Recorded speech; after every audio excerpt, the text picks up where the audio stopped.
오늘은 바울의 영적인 아들 디모데라는 제목으로 하나님 말씀을 같이 나누도록 하겠습니다.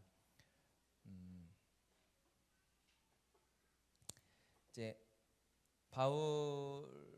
바울의 제자가 이제 딱 생각하면 누구를 생각할 수 있냐면 바울의 첫 번째 제자는 디모데다라고 그렇게 단정해서 얘기해도 성경의 내용을 보면 그렇게 큰 무리가 없을 만큼 이 바울에게 디모데는 정말 귀한 제자였고요. 바울은 결혼을 안 했잖아요. 결혼을 안 하고 그냥 주님의 사역만 열심히 했는데 바울은 그런 면에서 봤을 때 바울의 진짜 친아들처럼 생각했던 그 사람이 바로 디모데입니다. 오늘 이 장면이 이제 바울이 디모데를 만나서 함께 이제 디모데를 데리고 선교 여행을 함께 떠나는 그런 장면이거든요. 그러니까 2차 전도가 이제 시작이 되는 장면인데요. 2차 전도 여행에 앞서서는 살짝 다툼이 있죠. 15장 마지막으로 여러분 가보시면 한 장을 넘겨서 15장 마지막으로 가보시면 이제 39절부터 보면 서로 심히 다투어 피차 갈라서니 바나바는 마가를 데리고 배 타고 구브로로 가고 바울은 실라를 택한 후에 형제들에게 주의 은혜에 부탁함을 받고 떠나 이렇게 말씀이 나옵니다. 그러니까 1차 전도회 때 마가라 하는 요한이 큰 문제를 일으켰잖아요. 이제 선교 도중에 도망갔죠. 바울의 권위에 대항해서 도망갔으니까 바울은 다시 선교를 떠날 때 이제 바나바하고 심히 다투었다라고 하는 거예요. 그러니까 마가가 너무나 철없는 짓을 그때 한 게 분명하죠. 예전에 이 부분 이제 설교 나눌 때 얘기했던 것처럼 바울은 모르겠지만 바나바는 정말 심성이 좋은 착한 사람으로 우리가 성경을 보면 이해할 수 있는데 이렇게 심히 다투게 만들 정도로 마가는 연약한 사람이었고 사실 디모데도 이 장면에서 우리가 보는 이 장면에서는 별로 뭐 이렇게 특별할 게 사실은 별로 없거든요. 어린 젊은 그러한 청년으로 생각되어질 수밖에 없어요. 그러니까 루스드라라는 곳에 이렇게 바울이 더베와 루스드라의 이름에 이렇게 말씀하죠. 1차 전도 여행 때 바울이 이 루스드라라는 지역에 가서 아마 복음을 전하지 않았을까 이렇게 추정이 되고 2차 전도 여행 때 다시 와서 디모데를 데리고 함께 선교 여행을 떠납니다. 아직은 어리고요.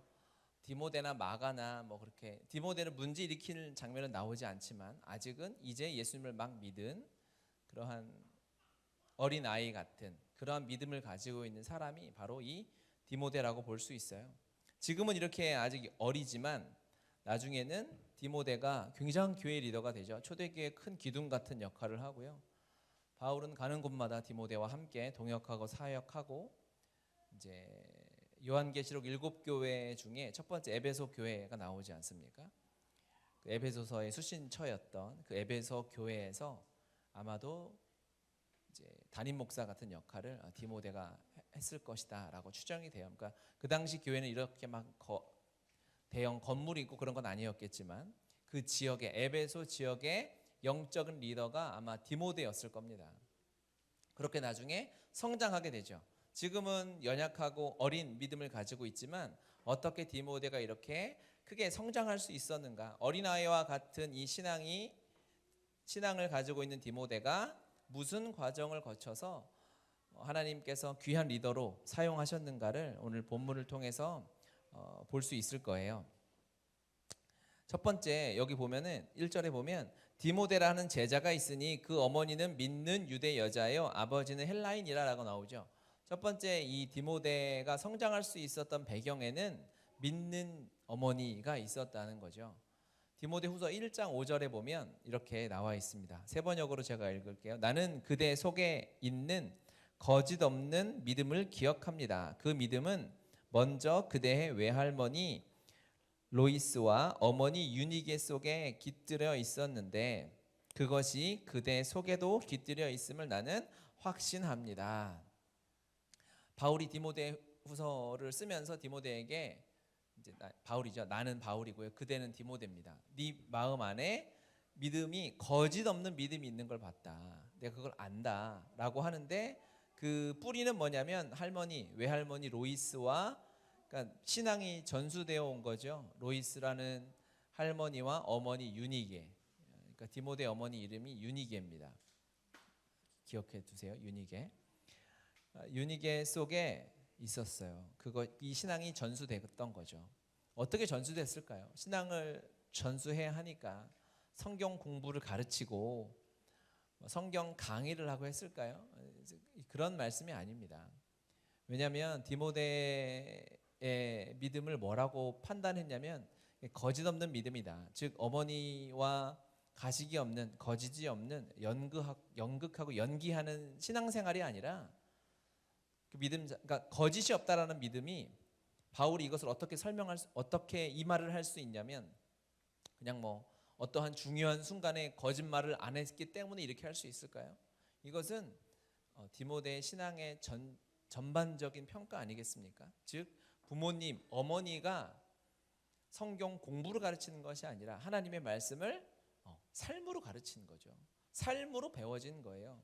말씀이 부모님 이 가정 안에서 삶으로 배워져서 디모데는 그 신앙의 태도 아래서 자랐다는 것입니다. 성경 공부가 중요한 것이 아니라 말씀으로 살아냈던 부모님의 삶이 이 디모데의 믿음의 든든한 바탕이 되고 걸음이 되고 귀한 토양이 된 거예요. 자녀에게 하나님의 말씀을 가르치는 것은 교회를 데리고 다니는 것도 중요하지만 가정에서 예수님의 제자로 살아가는 것이죠. 하늘의 언어를 말하고요. 주님이라면 어떻게 우리를 사랑하시고 대하셨을까를 생각하면서 대하는 것, 그것이 바로 이 거짓 없는 믿음을 가져오는 겁니다. 거짓 있는 믿음은 반대로 무엇일까요? 교회에서는 엄청나게 거룩한 장로님이고 권사님인데 집에 오면 맨날 치고받고 싸우고 욕하고 때리고 서로 부부싸움하고 욕심을 끊어내지 못하고 판단하고 비난하는 일들이 자녀에겐 숨길 수 없거든요. 연극이 가정에서는 연극이 안 돼요. 가정에서까지 연극하고 사는 사람은 정말 불행한 사람이고요. 그렇게는 살 수 없고요.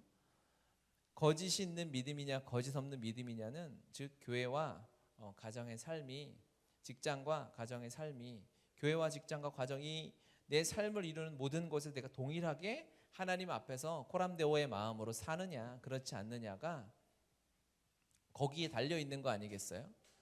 교회에서는 같은 입으로 찬양을 하고 예수님이 경고하셨죠. 한 입으로는 우리가 찬양을 하지만 한 입으로는 욕을 하고 세상의 악한 말들을 할 수 있겠어요? 입이 하나잖아요. 안타깝게도. 그래서 이쪽으로는 욕하고 이쪽으로 그렇게 할 수는 없는 거거든요. 같은 마음에서 나오는 이 입으로 한 입으로는 찬양하고 사랑한다 얘기하고 한 입으로는 악독을 말하고 악함을 쏟아내는 일은 할 수 없는 거죠. 그리스도인이라면. 이것은 그냥 자녀 양육을 잘 하기 위해서 내가 그런 말을 하지 말아야지 그렇게 해서 부모가 준비되어지는 것이 아니죠. 오직 주님을 사랑하고 그렇죠? 나 죽은 십자가를 지고 매일 가정 안에서도 하나님과 함께 예수님과 함께 동행하며 살아가는 자만이 이러한 신앙의 믿음을 디모데에게 흘려보낼 수 있는 것이죠. 또 하나는 힌트는 오늘 본문 1절에 보면 아버지는 헬라인이라고 나옵니다. 아버지가 헬라인, 이 지역이 이제 지금으로 치면 터키 정도 되니까요. 예루살렘에서는 좀 먼 곳이죠. 그러니까 이제 헬라파 유대인들과 함께 사는 곳에서 아마 헬라인을 만나서 이 유니게가 결혼을 한 것 같아요. 그래서 아직 어머니가 유대인이기 때문에 자녀는 당연히 유대인으로 신앙 교육을 하면서 시켰겠죠. 유니게가. 그럼에도 불구하고 3절에 보면 바울이 그를 데리고 떠나고자 할새 그 지역에 있는 유대인으로 말미암아 그를 데려다가 할례를 행하니라고 했습니다. 그러니까 아직 할례를 행하지 않고 있었다는 거죠. 그러니까 이거는 두 가지로 생각해 볼 수가 있어요. 첫 번째는 아버지가 헬라인이라서 신앙이 그렇게 율법을 지키려는 마음이 별로 없어서 할례를 안 시켰을 수도 있고요. 또 하나는 어머니의 그러니까 유니게가 믿음이 충만했던 거는 확실한 것 같거든요. 성경에 나오는 힌트가 많지 않지만 그런 걸 봤을 때 그럼에도 불구하고 할례를 시키지 않았다는 것은 이 어머니 유닉의 마음속에 율법의 행위가 아니라 정말 하나님이 율법을 왜 주셨고 이 율법이 의미하는 것이 무엇인가를 깨닫고 있지 않았을까라고 추정해 볼 수 있는 거예요. 정말 율법적인 부모라면 그거 안 하면 큰일 나거든요. 무조건 해야 되고 지켜야 되고, 예전에, 지금은 뭐 그런 부모님 많이 없지만 예전에 주일에는 학생들 공부도 하면 안 된다고 막 그렇게 하는 부모님들도 있었거든요. 좋은 부모인가요? 주일 성수를 해야 되니까 주일 일하면 안 된다. 그래 토요일 밤 12시까지만 일하고 야야 이제 독서실에서도 토요일 12시 전에는 와야 된다 해가지고 주일에는 일하지 말고 놀지도 말고 거룩하게 보내야 된다 그래가지고 굉장히 심심하게 보냈던 몇몇 친구들이 있어요. 그러한 율법의 행위가 아니라 정말 하나님께서 이걸 주신 의미가 무엇일까? 의인은 믿음으로 사는 거 아니겠습니까? 아멘이죠. 이것은 로마서에 주어진 말씀이지만 이미 구약에도 있어요. 지금 이 시기는 아직 성경이 이 신약이 완성된 때가 아니지 않습니까? 그러니까 구약을 하나님의 말씀으로 삶으로 받고 살았던 유니게가 이 말씀의 본래 뜻을 알고 정말 열린 마음으로 하나님의 말씀을 이 시대에 어떻게 살아내야 할지를 가르치고 있었던 것 같아요. 그러니까 아버지가 헬라인임에도 불구하고 전혀 믿음이 흘러내려가고 전수되는데 지장이 없었던 거죠. 이 말씀이 하박국에도 동일하게 있죠. 하박국 2장 4절에 보면 보라 그의 마음은 교만하며 그 속에서 정직하지 못하나 의인은 그의 믿음으로 말미암아 살리라. 의인은 믿음으로 사는 거예요. 의인은 행위로 사는 게 아니지 않습니까? 구원은 할례로 받는 것이 아니라 하나님의 말씀을 전적으로 신뢰하고 믿는 것으로 사는 것이다라는 것을 유니게가 깨달은 거예요. 그래서 할례 중요하지 않아. 믿음으로 말씀으로 가르치고 암송하고 하나님의 사람, 말씀의 사람이 되도록 가르치는 일을 유니게가 하고 있었던 거예요. 그러니까 이 헬라 문화권 안에서 헬라 문화는 굉장히 화려합니다.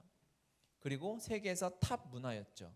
헬라인 아버지와 함께 사는 가운데서도 신앙이 흘러가는데 어려움이 없었던 거예요. 그래서 1차 전도가 끝나고 2차 선교는 뭐 1년의 텀이 없거든요. 몇 개월밖에 차이가 없는데 그때 바로 디모데를 제자로 데리고 복음 전파에 사용할 수 있었다는 것은 디모데는 이미 어머니로부터 이 믿음의 토양이 잘 갖추어진 사람이었다는 거예요.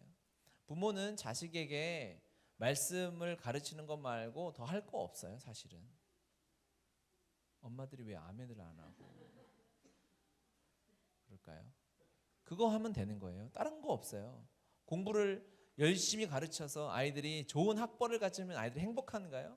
아이들에게 많은 유산을 주면 행복한가요? 그렇지 않아요. 아이들이 말씀과 기도가 생활화돼서 그렇게 살면 더 바랄 게 없는 거예요. 자식이 어떤 자식이 됐으면 좋을까요? 여러 가지 말을 할 수 있겠지만 저에게 물어본다면 성인이 되어서 결혼하고 독립하고 시간이 흘러도 어느 곳에서든지 아침에 눈을 떠서 말씀을 보는 아이, 기도를 시간을 지켜서 하나님께 기도하는 아이, 이거면 여러분 더 바랄 게 없잖아요. 없다고 해야죠, 빨리 다. 아멘이죠. 우리에겐 그거면 충분한 거예요. 그래서 유니게처럼 자녀를 말씀으로 이 믿음의 토양 안에서 자랄 수 있도록 가르치는 것이 디모데를 디모데 되게 만든 것입니다. 그리고 이제 이 부모의 디모데가 어머니의 이 말씀 안에서 또 그런 헬라인 아버지라는 것은 이 아버지를 통해서 이 헬라 문화는 세상의 문화지만 말씀의 중심을 가지고 세상을 보는 눈을 키울 수 있었다라고 생각되어지는 거죠.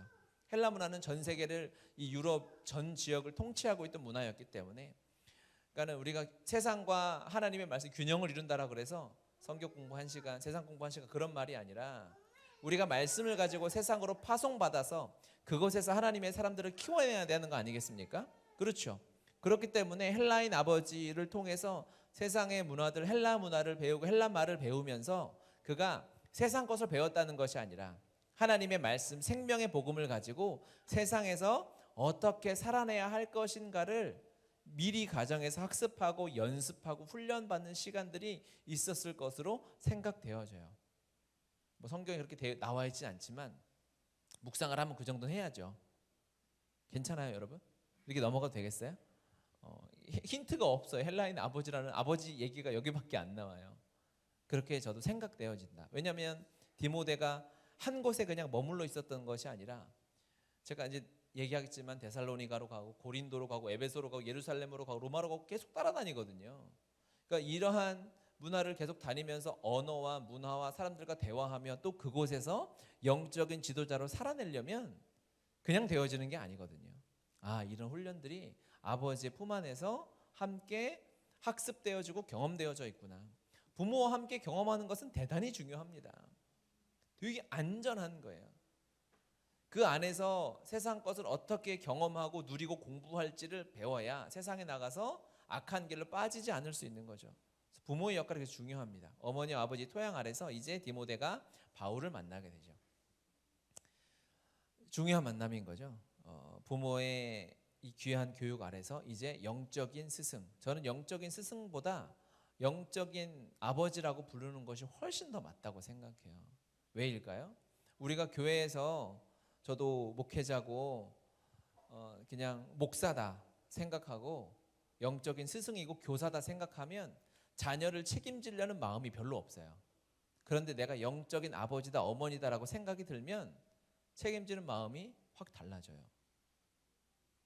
그렇지 않겠어요? 우리 아이들이 교회에서 선생님한테 배우잖아요. 선생님 안 하고 어머니 이렇게 불러봐요. 그러면은 너무 부담돼가지고 교사를 아무도 안 한다 그럴 거야. 그런 아이들 그렇게 부르진 않겠지만 불러도 상관없어요. 저는 캠퍼스 때 그렇게 부르고 한 학번 선배들도 영적인 아버지 순장님 이렇게 부르고 다녔거든요. 이게 저는 훨씬 더 맞다고 생각해요. 교사들의 마음, 우리 부모의 마음, 교회에서 우리가 다음 세대를 키워야 하잖아요. 우리가 바울 같은 자리에 하나님이 우리를 부르셨잖아요. 아멘 안 해도 여기 있는 사람 부르신 거예요. 우리 교회는 그 부르심 안에 있어요. 저는 확신해요. 그러면 우리는 어떠한 마음으로, 이게 디모데가 바울을 영적인 아버지로 만난 것이 정말 큰 축복이라는 거죠. 바울은 그냥 성경을 가르치는 교사 정도로, 학교의 교수 정도로 생각하지 않고 정말 내가 영적으로 너를 내 아들 삼는다는 마음으로 디모데를 가르쳤던 거예요. 그래서 가는 곳마다 항상 데리고 다니죠. 성경을 이렇게 살짝 넘겨보면 여러분 17장 13절로 가면요, 데살로니가에 있는 유대인들은 바울이 하나님의 말씀을 베레아에서도 전하는 줄을 알고 거기도 가서 무리를 움직여 소동하게 하거늘 형제들이 곧 바울을 보내어 바다까지 가게 하되 실라와 디모데는 아직 거기 머물더라. 어디냐면 아덴으로 떠날 때 이제 실라와 함께 마게도냐에서 사역을 하고 있었다는 것을 알 수 있죠. 그래서 바울을 인도하는 사람이 그를 데리고 아덴까지 이르러 그에게서 실라와 디모데를 자기에게로 속히 오게 하라는 명령을 받고 떠나니라. 그러니까 이 디모데는 이제 사역을, 바울의 명령을 받고 이 마게도냐 지역에서 사역을 하고 있었어요. 또 데살로니가 지역으로 바울이 보냅니다. 데살로니가서 3장 1절 2절 보면 우리가 참다 못하여 우리만 아덴에 머물기를 좋게 생각하고 우리 형제 곧 그리스도의 복음을 전하는 하나님의 일꾼인 디모데를 보내노니 이는 너희를 굳건하게 하고 너희 믿음에 대하여 위로함으로, 이렇게 말씀하죠. 그러니까 디모데 전서를 보낼 때 디모데가 함께 가서 그곳에서 디모데 지역을 섬기는 교회 리더로 바울이 훈련시키고 있는 모습을 볼 수 있는 거예요. 바울이 가야 할 곳에 디모데를 보내서 바울은 자기의 제자, 영적인 아들을 자기와 똑같이 생각하고 디모데를 보내서 훈련시키고 함께 하나님의 일들을 동역하는 것을 알 수 있죠. 성경을 한 장 더 넘길까요? 사도행전 18장. 제가 사도행전 근처에 있는 거는 안 준비했어요. 여러분 읽으시라고. 5절 실라와 디모데가 마게도냐로부터 내려오매 바울이 하나님의 말씀에 붙잡혀 유대인들에게 예수는 그리스도라 밝히 증언하니, 이렇게 말씀합니다. 이제 고린도에서 합류한 거예요. 고린도에서 만나서 바울과 디모데가 함께 실라와 복음을 전하고 있어요. 그리고 3차 선교 여행을 마치고 예루살렘으로 내려갈 때 또 디모데와 함께 갑니다. 이게 바울의 제자 훈련, 바울의 순모임이었던 거예요. 함께 가고요. 바쁠 때는 대신 보내서 그 일을 감당하게 하고 함께 지내며 복음을 전하며 말씀을 나누며 여행을 하며 이렇게 살았어요. 디모데가 이 바울의 특별한 훈련 가운데 무럭무럭 성장해서 바울이 먼저 순교 당하고 나서도 끝까지 주의 교회를 지키다가 성경에 나와 있지 않지만 아마 전승에 의하면 디모데도 그렇게 순교한 것으로 이렇게 전해집니다. 이렇게 처음에 우리가 읽은 이 16장은 이제 바울과 디모데가 첫 사역을 시작하는 만남인데요. 결국 이 바울이 죽을 때 바울이 로마에서 마지막으로 쓴 편지가 이제 디모데 후서지 않습니까? 디모데 후서를 보면 이 바울이 디모데를 얼마나 사랑하고 애틋하게 생각하는지를 볼 수가 있어요. 4장 6절에서 11절까지 나는 이미 부어드리는 제물로 피를 흘릴 때가 되었고 세상을 떠날 때가 되었습니다. 나는 선한 싸움을 다 싸우고 달려갈 길을 마치고 믿음을 지켰습니다. 이제는 나를 위하여 의의 면류관이 마련되었으므로 의로운 재판장이신 주님께서 그날에 그것을 나에게 주실 것이며, 이거는 이제 우리가 잘 아는 말씀이잖아요. 그리고 나에게만이 아니라 주님께서 나타나시기를 사모하는 모든 사람 우리에게도 주실 것입니다. 그 면류관을 주실 것입니다 라고 고백하면서 그대는 속히 나에게로 오십시오. 그대는 디모데죠. 디모데요, 속히 나에게 와라. 이제 로마에서 이제 내가 떠날 때가 다가왔구나. 내가 주님 나라에 안겨서 이 생명의 면류관, 승리의 면류관을 받을 때가 왔구나라는 것을 깨닫고 디모데가 너무 보고 싶은 거죠. 디모데 속히 나에게 와라 라고.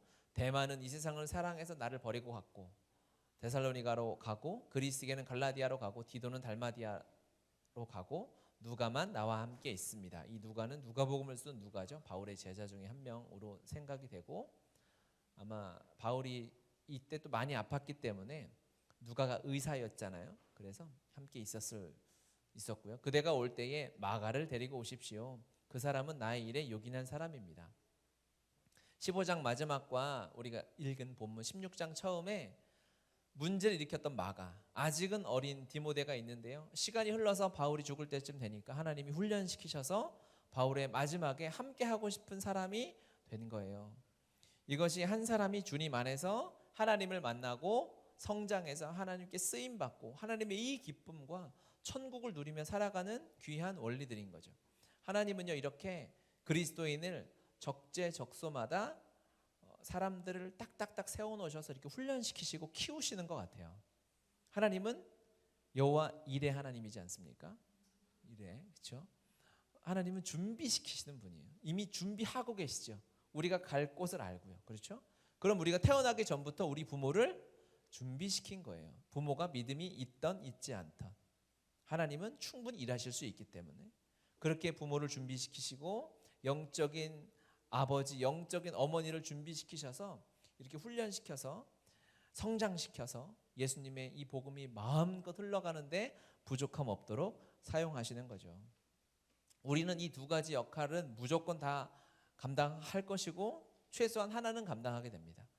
결혼 안 하는 경우도 있을 수 있으니까요. 그러면 두 번째, 영적인 아버지 어머니의 역할은 우리가 감당하고 살아갈 수밖에 없죠. 살아야죠. 이것은 당연히. 또 하나님 혹시 자녀를 주셨다면 육신의 성경의 이 말씀이 흘러갈 수 있는 귀한 토양이 되는 이 거룩한 걸음이 되어줄 수 있는 일들은 육신의 부모가 만들어줘야 되는 것이고요. 또 교회에서 또 어떤 곳에서 우리가 나의 순원이든 정말 우리가 어린 아이이든 하나님이 맡겨주신 영혼을 영적으로 책임지고 내가 영적인 부모다라는 마음으로 키우도록 하나님이 우리를 그곳에 세우신 줄 믿습니다. 그 헌신과 사랑을 통하여 한 아이가 아직은 어리고 부족하다 할지라도 하나님의 사람으로 성장해 나가는 것이죠. 그래서 한 아이를 키우는데 그런 말을 하지 않습니까? 한 아이를 키우려면 한 마을이 필요하다 이런 말 하죠. 한 아이를 부모가 키울 수 없어요. 절대로 키울 수 없습니다.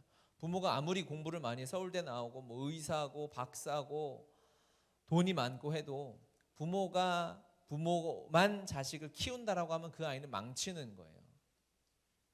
그것만큼 어렵고 두려운 일은 없습니다. 그럴 수 없어요.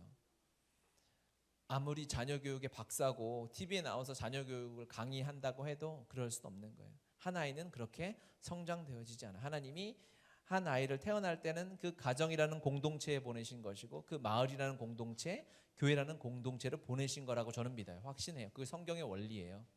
그렇기 때문에 한 교회에서 아이를 키울 수밖에 없는 거죠. 그래서 교회와 가정과 학교가 하나 돼서 아이를 키우는 것이 너무 하나님의 뜻과 딱 맞습니다. 그렇죠? 그래서 우리 교회가 잘 가고 있는 것 같아요. 쓰담쓰담. 여러분 이걸 잊으시면 안 돼요. 내 아이라는 말을 계속하면 할수록 그 아이는 망치는 거예요. 부모는 사랑하고 키우되 주님 나 혼자로는 불가능하오니 주님 일하여 주시고 하나님이 키워주시고 하나님께서 책임져 주십시오라는 마음으로 주님 앞에 내어놓아야죠. 사무엘이 엄청나게 뛰어나고 우리가 존경하는 우리 믿음의 선배고 성경의 인물 아니겠습니까? 그렇죠? 근데 사무엘은 어디서 컸어요? 성전에서 컸어요. 부모 품에서는 젖될 때까지 최소 3년에서 유대인들은 젖을 오래 먹인다고 하니까 3년 5년 이 기간만 부모의 품에 있었죠. 실제로 우리가 우리나라로 치면 어린이집 다닐 정도 되면 아예 성전에 바쳐서 그곳에서 하나님이 친히 키우셨어요. 충격적이게도 그때 성전을 담당하던 제사장은 너무나 타락한 제사장의 대명사였지 않습니까? 그리고 그 아들들 홈리와 비느하스 흉악한 짓을 하던 제사장의 아들들과 함께 자랐어요. 그런데 사무엘이 태어났어요. 주님이 하신 거죠. 사람이 했다고 할 수 없는 거죠. 하나님께 자녀를 맡기는 결단과 고백이 우리에게 있어야 할 줄 믿습니다. 이렇게 성경은요 다음 세대를 사실 너무 강조하고 있어요. 성경은 이 복음은 다음 세대와 다음 세대를 통해서 연결돼서 우리까지 온 거 아니겠습니까? 모세도 여호수아를 키웠죠. 이게 다음 세대로 흘러가는 거 아니겠습니까? 엘리야가 엘리사를 키웠죠. 엘리야가 엘리사에게 하나님의 이 선지자로서 권위를 넘겨주는 장면을 보면 진짜 무슨 만화에 나오는 것 같거든요. 엘리야의 제자들이 제법 있었어요. 근데 엘리사가 바짝 붙어서 엘리야를 따라다닙니다. 어디로 가든지 내가 당신과 함께 하겠습니다. 그랬는데 엘리야가 막 걸어가는데 엘리사가 계속 따라오는 거예요. 그러니까 엘리야가 겉옷을 벗어가지고 이렇게 채찍같이 이렇게 옷을 이렇게 길게 마른 거예요. 그런 다음에 물을 탁 칩니다. 요단강이 쫙 갈라져요. 지어낸 게 아니라 성경에 있어요. 이렇게 성경 이야기를 하는데 의심하는 눈초리를 쳐다보는데 본 적이 없는데 찾아보세요. 분명히 성경에 있어요. 마른 물을 막 지나가는 거, 마른 땅을 모세가 지나갔듯이. 그리고 엘리야가 이제 하늘에 승천할 때가 다가오니까 회오리 바람으로 하늘로 올라가지 않습니까? 엘리사가 갑절의 은혜를 달라라고 했던 엘리야가 그러죠. 내가 그렇게 올려진다면 네가 그렇게 될 것이다 라고 축복해주고 엘리사가 실제로 그 은혜를 받아서 하나님의 사람으로 일하게 되는 거죠. 다음 세대를 키우지 않으면 답이 없어요. 교회는 다음 세대가 전부예요. 한국 교회가 왜 어려운가요? 다음 세대에 지금 답이 안 보이기 때문에 그래요. 예수님도 12제자를 키우셨죠. 바울은 디모데를 키웠어요. 베드로는 마가를 키웠죠. 사도 요한은 누구를 키웠어요? 폴리갑을 키웠다. 제가 가끔 얘기하지 않습니까? 이렇게 다음 세대를 키우고 제자를 키우는 사역이 이전 세대, 먼저 산 우리에게 큰 축복이 되고 우리를 살게 하는 거예요. 그러면 우리에게 다음 세대를 왜 주셨을까요? 너희들 살으라고 주신 거예요. 우리가 그래야 사는 거예요. 다음 세대를 키우지 않으면 어린아이를 사랑하고 그들을 위해 기도하고 품지 않으면 소망이 없는 거예요. 예수님의 사역은 3년 반 동안 뭐 했습니까? 제자들을 위해 사셨어요. 제자들을 위해 십자가 죽으셨어요. 온 삶을 전부 녹여서 12제자 키워놓고 천국 가신 거예요. 한국교회 동일해야 합니다. 그런데 한국교회가 대형화되면서 다음 세대와 또 이어져야 할 교회들을 키우는데 너무 등한시했어요. 그런 얘기 있죠. 저도 어제 TV에서 봤는데 아마존 같은 밀림 정글 있잖아요. 거기는 새싹 같은 나무는 클 수가 없다고 하대요. 너무 울창하니까 위에 막 5m, 10m 되는 나무들이 막 짱짱하게 있고 풀숲이 그런 나무들 하나 이만하잖아요. 그러니까 햇볕이 땅까지 오질 못하는 거예요. 그래서 막 자라는 새싹은 자라지 못하고 자기네들만 계속 풀잎은 이만하니까 거기서 햇볕 받아가지고 광합성하고 지네끼리 자라고, 밑에 새싹들은 자라려고 해도 햇볕을 받지 못하니까 죽고 햇볕을 받지 못하니까 죽는 거예요. 저는 그 모습을 보면서 지금 우리를 포함한 한국 교회가 처한 문제가 이거구나. 나 살기 바쁘고 나 먹기 바쁘니까 자라나는 새싹에 관심을 갖지 않는 거예요. 그건 어떻게 되는 겁니까? 그 땅 전체가 죽는 거예요. 햇볕을 받지 못하면 어떻게 돼요? 결국 땅이 썩는 거 아니겠습니까? 시간이 가면 땅이 썩어서 한 지역이 무너져야만 다시 햇볕이 땅까지 이르게 되고 다시 살아나게 되는, 이 악순환을 왜 해야 되겠습니까? 믿음의 은혜를 먼저 받은 우리 세대가 다음 세대를 그냥 교회니까 애들 교회 오니까 도와줘야지, 아니요. 그래서는 안 되는 거예요. 그랬다가 지금 한국 교회가 이 위기에 처한 것입니다. 우리 주변에는, 여러분 주변에는 그래도 예수님 믿는 사람들이 제법 있죠. 여러분 중학생들 안으로 가보십시오. 초등학생은 그나마 부모의 말이 통하니까, 중고등학생, 대학생들하고 얘기해 보면 그 주변에 뭐 선교 단체에서도 막 이렇게 조사해서 발표하잖아요. 대학생들 조사했더니 예수님 믿는 신입생이 1%다 2%다 나오고요. 중고등학교는 그거보다 적게 나오고. 왜 그럴까요? 다음 세대를 그냥 교회의 한 액세서리 정도로, 한 부서 정도로 생각해서 그래요. 예수님이 만약에 지금 목회를 하셨다면 어떻게 하셨을까요? 제자 세우는데 올인하셨겠죠. 당연히 우리도 마찬가지 그렇게 해야 되는 겁니다. 교회가 완전히 전면적으로 개편되어지고 개혁되어지고 새롭게 디자인되어져서 다음 세대와 청년 세대를 키우는데 올인하지 않으면 한국 교회는 망할 거예요. 유럽의, 미국의 교회들 그대로 갈 겁니다. 걔네들 왜 그렇겠어요? 걔네들이 아니라 그 교회들은 왜 그렇겠어요? 흥분한 걸 용서해 주시기 바라고. 그 지역의 교회들이 왜 그랬겠어요? 이거를 하지 않았기 때문에 그래요. 높은 교회 짓고요, 건물 지어대고 교회 이름 내세우고 이런 짓만 하다 보니까 정말 교회다움, 주님이 뭘 하셨겠냐는 거예요. 주님이 하셨던 그 교회 사역을 다 놓아버리니까 실제로 이런 어려움을 당하게 됐다는 거죠. 이 말씀을 준비하면서 하나님이 우리 교회를 돌아보게 하셨어요. 우리 교회도 개혁이 필요하겠구나. 어떻게 다음 세대를, 우리에게 붙여주신 다음 세대가 많잖아요. 여기 있는 아이들뿐만 아니라 여러분 토요일날 그로잉 EOE 봉사 오신 분들은 알겠지만 매주 토요일마다 20명의 아이들이 우리에게 와서 함께 예배하고 교제하고 뛰놀았단 말이에요. 그 아이들의 반 이상은 교회를 다니지 않아요. 그냥 친구 따라서 복음의 교회에 와서 그로잉 EOE 하는 게 좋아서 오는 아이들이에요. 무슨 뜻인지도 모르고 라이크 지저스 이러고 다녀요. 예수님처럼 산대요. 교회를 안 다녀. 그런데 그걸 가르치니까 그 아이들이 배우고 찬양하고, 그 어린이집의 주제가가 라이크 지저스가 돼가지고 지난 학기에 온 애들은 라이크 지저스 노래를 배워야 된다고 교회 안 다니는 엄마 손 붙잡고 우리 교회 토요일날 오고 그랬지 않습니까? 순수함이 있는 아이들, 그 아이들이 세상의 악함을 접하기 전에 유니게처럼, 물론 아이들이 세상으로 살아가면 헬라 문화를 접하겠죠. 하지만 그것을 접하기 이전에 그것을 판단할 기준을 하나님의 말씀으로 그 아이들에게 가르치고 암송시키고 살아낼 수 있는 토양을 마련해 줘야 되는 일은 한국 교회만이 할 수 있어요. 우리가 감당해야 할 일이에요. 그러면 우리가 살아요. 확신합니다. 우리가 사는 거예요. 자녀는 부모가 부족하기 때문에 주는 겁니다. 하나님이 자녀를 통해 하나님을 보라고. 그러니까 저희 집은 자녀가 많은 거예요. 저와 아내의 상태가 굉장히 형편없기 때문에 하나님이 야 너네 하나 가지고는 답이 없어 해가지고 하나 주실 때마다 훈련시키시고 다듬으셔서 그나마 이만큼 된 거죠. 그렇죠? 저기서 한 분이 계속 끄떡끄떡 하고 있어요. 이 인형처럼. 그럴 수밖에 없어요. 너무 잘 알아요. 서로가 증인이에요. 주님의 이 은혜가 없으면 우리가 이만큼 예수님 이름도 안 부르실 수도 있어요. 하나님은 우리에게 다음 세대를 주셨다는 것은 다음 세대를 꿈꾸고 우리가 어린이와 함께 예배할 수 있다는 것은 하나님이 아직 복음의 교회에 소망을 두신 거라고 믿습니다. 우리가 함께 그 일들을 섬겨 나가야 할 것입니다. 또한 우리가 한국 교회를 위해서 그렇게 중보해야 할 거예요. 그냥 예산을 조금 더 투자해서 중고등부를 살리고 청년부를 살린다? 그런 걸로 되어지는 게 아닙니다. 아예 전 성도가 예배의 패턴과 봉사의 패턴을 전부 바꿔서 다음 세대를 집중하고 다음 세대를 교회의 주인공으로 만드는 일을 해야만 소망이 있는 거예요. 그래도 될까 말까예요.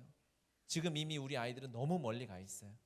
여러분 지금 엠번방 사건이 막 이제 범인들이 잡히고 막 있잖아요. 한 명씩 한 명씩 잡히고 나오죠. 지금 한 명 빼고 거의 10대잖아요. 지금 24살, 20살, 19살, 18살짜리가 잡히고 있어요. 이게 무슨 일일까요? 이 책임을 누가 져야 될까요? 아우 인터넷 문화가 썩었어. 아우 그러니까 안 돼. 여러분 우리는 그런 소리 하고 있으면 안 돼요. 우리가 가슴을 치고 옷을 찢으며 죄를 뒤집어 쓰고 하나님 앞에 무릎 꿇고 우리에게 주신 다음 세대, 여러분 우리 주변에는요 거의 어렸을 때 교회 안 다녀본 사람 별로 없어요. 그렇죠? 성경학교에서 성경학교 수박 안 먹어본 애 별로 없어요. 그렇죠? 수박이랑 그 거기서 주는 사탕 선물 안 받아본 사람 거의 없다고요. 교회를 다 다녀봤어. 대부분의 안티 크리스천들은 뭐예요? 전부 교회 다녔던 아이들이에요. 교회 용어를 다 알아요. 그러니까 비난할 수 있는 거죠. 하나님이 이 최근에 우리나라에 주신 사건들은 여러 가지 의미가 있겠지만 정말 명확하게 한 가지가 있다면 한국 교회 주신 마지막 기회다. 복음의 교회 주신 마지막 기회다. 우리가 마음을 새롭게 해서 주님 이 촛대를 옮기지 마시고 다시 한번 기회를 주셔서 경제적으로 우리가 전 세계적으로 위상이 올라가고 있잖아요. 통일을 시키실 거예요. 복음으로 통일되게 될 거예요. 그럼 남북이 하나 돼서 정말 선교 초강대국이 되죠. 아마 미국의 선교사 수를 우리가 넘어서게 될 겁니다. 그 최전방에 누가 갈까요? 다음 세대가 가게 되어져 있어요. 제가 이 다음 세대 비전을 처음 받았을 때, 처음인지 모르겠지만 그때 한 선교사님의 강의를 들으면서 그곳에서 펑펑 울었던 기억이 나요. 이 마지막 때 주님의 재림은 누가 완성할 것인가? 다음 세대가 아니고는 불가능하다. 우리의 청소년들이 할 것이다 라고 이야기하셨어요. 왜? 일단 20살만 넘어가도 겁이 많아요. 여러분 그렇죠? 조금만 해도 죽을 것 같고, 괜히 어디가 아프면 이거 부러질 것 같고, 괜히 배가 아프면 암인 것 같고, 이 생각이 막 들죠. 이미 세상에 이 부정적인 것들을 많이 접해서 겁이 많아서 주님이 이 사람들을 보내려면 너무 고생을 많이 하세요. 제가 너무 잘 알아요. 단기 선교 일주일만 가려고 그래도 설득하고 제 손가락에 지문이 없어져요. 카톡하고 가자. 이전 세대는 이미 하나님이 부르심을 주고 헌신시키려면 지워야 될 제목이 너무 많은 거야. 물론 그렇지 않은 사람들도 있지만, 하지만 우리의 다음 세대는 어떨까요? 주님 말씀 주시면 생각이 별로 없어요. 아멘, 갈게요. 그렇게 무슬림의 이 죽음의 장막을 뚫어낼 수 있는 세대는 어떤 세대일까? 우리의 다음 세대인 줄 믿습니다.